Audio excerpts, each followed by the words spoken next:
So hi అండి, నమస్తే, welcome back to our channel. So ఈరోజు వీడియోలో అయితే మనం పన్నీర్ కూడా టేస్టీగా ఎట్లా చేసుకోవాలో మనమైతే ఇప్పుడు చూసేద్దాం. పన్నీర్ని అయితే ఇట్లా క్యూబ్స్గా కట్ చేసుకొని పెట్టుకోవాలి. ఆ తర్వాత ఒక టమాటో, ఒక ఆనియన్, 2 మిర్చీస్ని ఇట్లా కట్ చేసుకొని పెట్టుకోవాలి. ఆ తర్వాత జీడిపప్పులు, కాజుని తీసుకొని వీటి 4ని పక్కకు పెట్టుకోండి. ఆ తర్వాత ఒక బౌల్లో ఆయిల్ వేసి ఇట్లా పన్నీర్ని అయితే ఇట్లా ఫ్రై చేసుకోండి. అవి గోల్డెన్ కలర్ వచ్చే వరకు అయితే మీరు ఫ్రై చేసుకోవాలి. ఇలా గోల్డెన్ కలర్ వచ్చే వరకు అయితే మనం ఫ్రై చేసుకోవాలి. ఆ తర్వాత దీన్ని వేరే ప్లేట్లోకి ట్రాన్స్ఫర్ చేసుకోవాలి. ఆ తర్వాత అదే ఆయిల్లో ఆనియన్ వేసి ఇప్పుడు ఏదైతే మనం అవన్నీ కట్ చేసుకొని పెట్టుకున్నామో అవన్నీ మనం వేసేసుకోవాలి.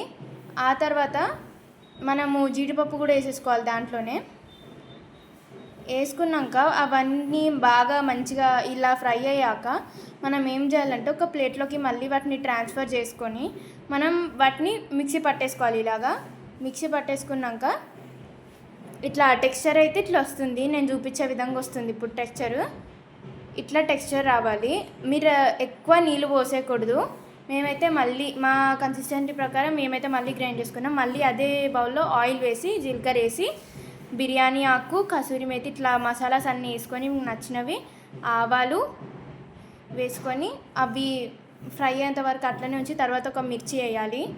ఆ మిర్చి వేసినాక మన ప్యూరీని అయితే మనం దానికి ట్రాన్స్ఫర్ చేసుకోవాలి.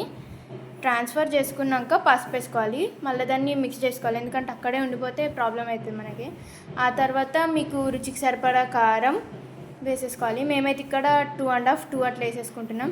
తర్వాత ధనియాల పొడి వేసేసుకున్న తర్వాత సాల్ట్ వేసుకోవాలి. మనకి టేస్ట్కి తగ్గట్టు సాల్ట్ వేసుకోవాలి. ఆ తర్వాత మనం దాన్ని అయితే బాగా కలుపుకొని దాంట్లోనే మేము నీళ్ళు పోసి ఇట్లా చేసేసుకున్నాము. ఆ తర్వాత దాన్ని బాగా కలిపేసుకోవాలి. అది ఆయిల్ మీదకి వచ్చేంత వరకు దాన్ని మనం ఫ్రై చేసుకోవాలి. ఇట్లా ఫస్ట్ అయితే ముందు బాగా కలిపేసుకొని అన్నిటికీ ఇలా పట్టేటట్టు కలిపేసుకొని ఆయిల్ మీదకి వచ్చేలాగా చేసుకున్నాక పన్నీర్ కలిపేసుకోవాలి. దాంట్లో పన్నీర్ కలుపుకున్నాక ఇలా బాగా కలుపుకోవాలి. పన్నీర్కి ముక్క పట్టేటట్టు కలుపుకొని ఫస్ట్ ఇంకొన్ని నీళ్ళు కూడా పోసుకోవాలి అన్నట్టు. ఇప్పుడు నేను చూపిస్తాను. ఇప్పుడైతే ఇట్లా ఉంది పన్నీరు. మేము ఇంకొన్ని వాటర్ కూడా పోసుకున్నాము, ఎందుకంటే మసాలాస్ అన్నీ దానికి పట్టాలి కదా. అందుకే మేము కసూరి మేతి వేసుకున్నాము. కసూరి మేతి వేసుకొని మళ్ళీ మేము వాటర్ పోసుకున్నాము, ఎందుకంటే పన్నీర్కి ప్రతి ఒక్క మసాలా పట్టాలి కాబట్టి మేము వాటర్ మళ్ళీ పోసుకున్నాము.